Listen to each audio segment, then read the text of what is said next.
here at Holly Shores, we wanted to do something special this year, especially with the COVID situation where people have to stay at distance, can't be in contact with one another.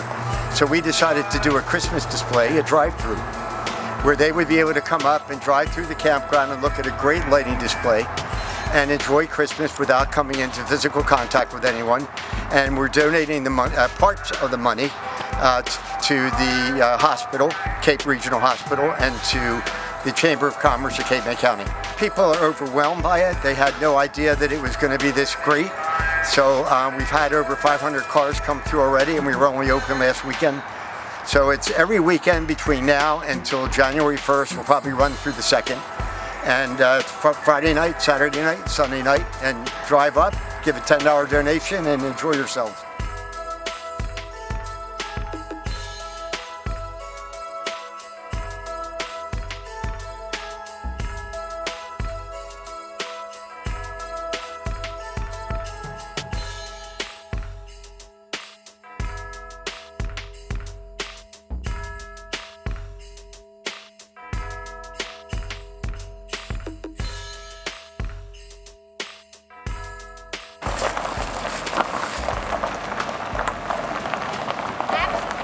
Thanks for coming.